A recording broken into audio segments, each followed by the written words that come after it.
Greetings to all Africans that reside in Africa and outside of Africa and throughout the diaspora. I greet you all with love and honor. And I would also like to say Happy Africa Day. My name is Liyabona Mbomvane, but you can call me Ulia. Leah. I am from Port Elizabeth in the province of the Eastern Cape in South Africa.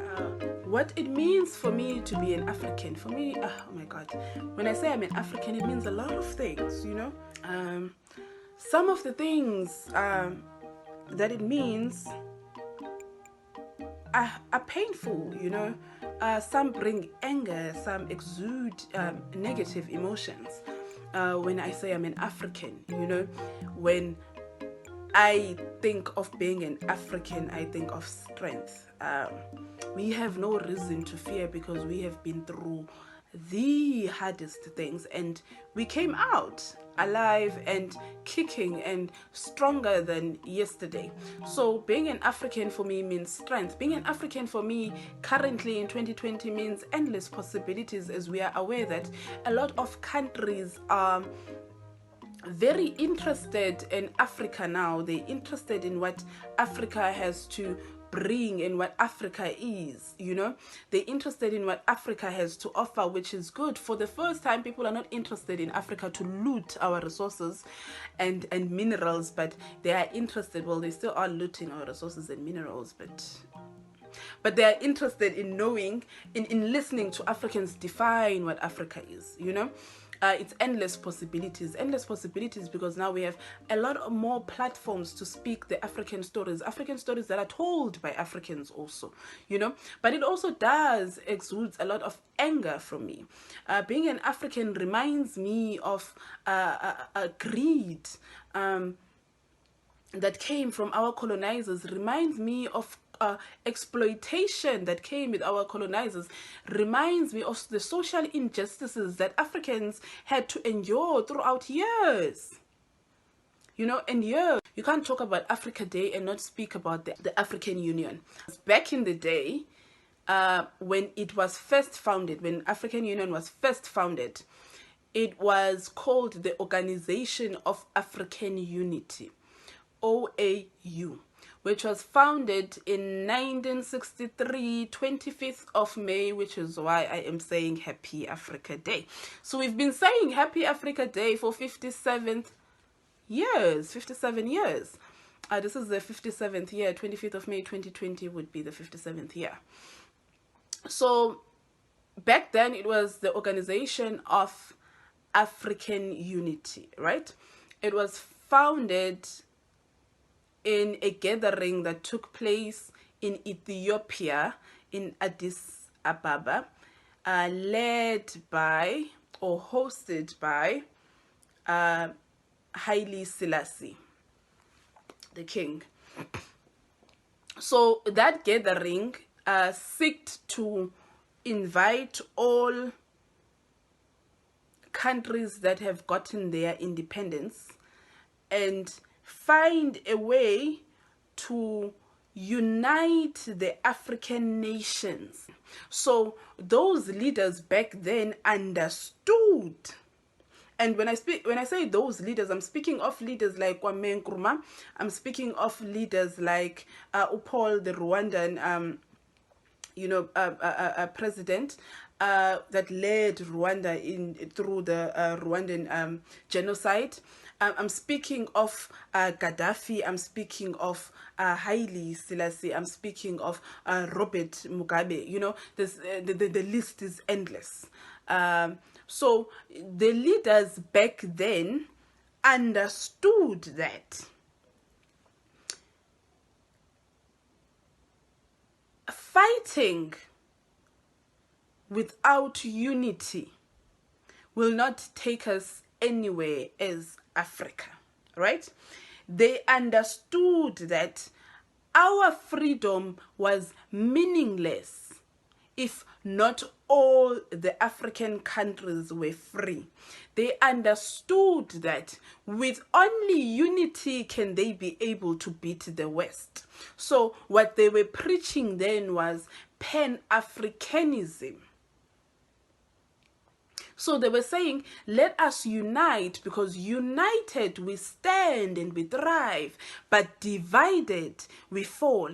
And back then, up until now, actually, it is still the strategy of the enemy to divide. So they understood that what the enemy wanted to do was, they understood that if we came together, we will be more powerful. So what do? We divide, you guys, which is what had happened when in Rwanda had the genocide.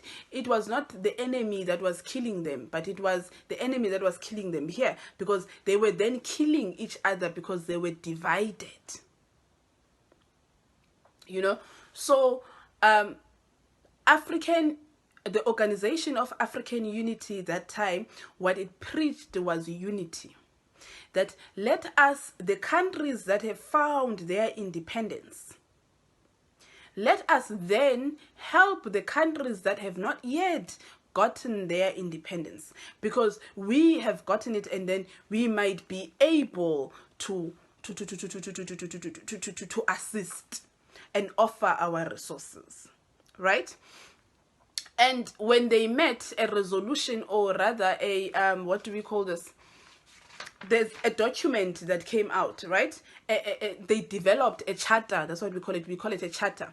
And the purpose of that charter was, the cornerstone of that charter was to improve the living conditions of African people. That's all they wanted. An improvement of the living conditions of African people. It has changed from knuckles and shackles and chains to and being forcefully to do things, or being kept against your will. Now enslavement is more prettier now, is more nicer. It comes in form of a TV, it comes in form of media, it comes in form of a whole lot more things, which then plays with your mind, which is why we're saying now we need to emancipate ourselves from the mental slavery, right? And this also explains why that even after democracy, I'll make an example of South Africa. We have over 27 years of democracy.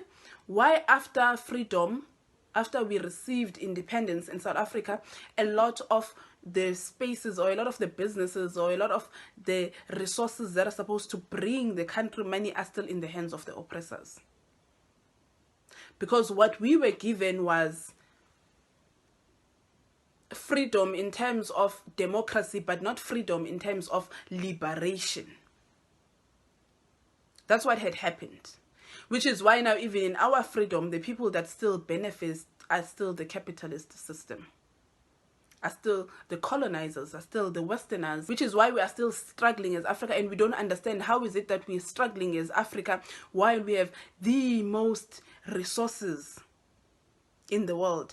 Our continent has the most resources, the most even powerful resources, but we are the ones that export less than we import, because economically we are still stuck on the primary sector. Primary sector, that means that we deal with raw material. We deal with raw resources. So we do not produce our own raw resources because I don't know whether we are not capable or what is going on. Maybe that's a discussion that we need to have some other time. But the Western countries, what they excel in is they are able to get into the secondary sector and the tertiary sector. And what do? They come and take the raw material from us. They take it back to them. We export it to them in a minimal price, because it's just raw. They get there, they produce it into something wow, like gold. Then when they're done producing the production of it, they send it back to us. Then they sell it to us at ridiculous prices. And that is the honest truth that we need to be able to live with and deal with and speak about, right? So I challenge young people to go out there and learn their African history and understand why certain things are happening now and how were they happening, because there is nothing new that is happening now that had not happened before. And also, I challenge and urge young people to put themselves or to position themselves in spaces where they are not scared, nor are they fearful to hold our leaders accountable when they are failing. Because if we do not hold them accountable, then we will continue living in this state or in this continent that is led by corruption. Someone needs to hold someone accountable, and the only people that have enough information and that have the guts and the liver and the strength to do that, it's us. If it's not us, then who? Because each and every generation has their own cross to carry. And our mandate, our mandatory mandate as this generation is to deliver economic freedom to Africa. And that is our mandatory mandate as Africans.